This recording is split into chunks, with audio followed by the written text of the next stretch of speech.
Kursk অঞ্চল এখন রাশিয়ার পূর্ণ নিয়ন্ত্রণে। মস্কো ঘোষণা করেছে তাদের সেনাবাহিনী এই গুরুত্বপূর্ণ সীমান্ত এলাকা থেকে ইউক্রেনীয় বাহিনীকে সম্পূর্ণরূপে বিতাড়িত করেছে। কিন্তু এই সাফল্যের পেছনে রয়েছে এক চাঞ্চল্যকর তথ্য। রুশ সেনাদের পাশাপাশি উত্তর কোরিয়ার সৈন্যরাও এই যুদ্ধে সক্রিয় অংশ নিয়েছে।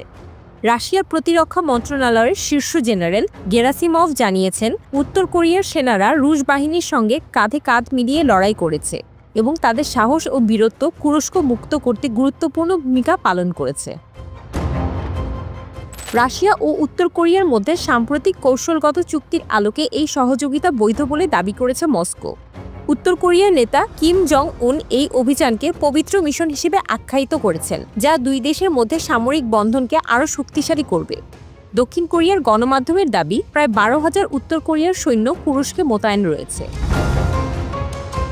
কুরস্কে যুদ্ধ ছিল তীব্র ও রক্তক্ষয়ী। ইউক্রেনীয় বাহিনী এই অঞ্চল দখলে রাখতে প্রাণপণ চেষ্টা চালিয়েছিল, কিন্তু রাশিয়ার বিমান হামলা, গ্লাইড বোমার ব্যবহার এবং 2 শতাধিক গোলন্দাজ আক্রমণ তাদের প্রতিরোধ ভেঙে দিয়েছে।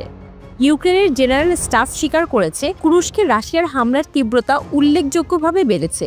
এর মধ্যে উত্তর কোরিয়ার সেনাদের অংশগ্রহণ ইউক্রেনের জন্য নতুন চাপ সৃষ্টি করেছে। ইউক্রেনের প্রেসিডেন্ট জেলেনস্কি এই পরিস্থিতিকে নতুন উত্তেজনা হিসেবে বর্ণনা করে পশ্চিমা মিত্রদের কাছে আরও সমর্থন চেয়েছেন। এই যৌথ অভিযান শুধু যুদ্ধক্ষেত্রের বিষয় না, এটি বিশ্ব রাজনীতিতে নতুন সমীকরণ তৈরি করছে। রাশিয়ার পররাষ্ট্র মন্ত্রণালয়ের মুখপাত্র জাকারোভা বলেছেন, উত্তর কোরিয়ার সঙ্গে এই সহযোগিতা জাতিসংঘের সনদের সঙ্গে পুরোপুরি সামঞ্জস্যপূর্ণ। তবে পশ্চিমা দেশগুলো এই পদক্ষেপকে উদ্বেগের চোখে দেখছে। উত্তর কোরিয়ার সামরিক উপস্থিতি কিভাবে যুদ্ধের ভারসাম্য পরিবর্তন করবে তা নিয়ে বিশ্লেষণ চলছে। এই ঘটনা যুক্তরাষ্ট্র ও ন্যাটোর সঙ্গে রাশিয়ার সম্পর্কে আরও টানাপোড়েন সৃষ্টি করতে পারে।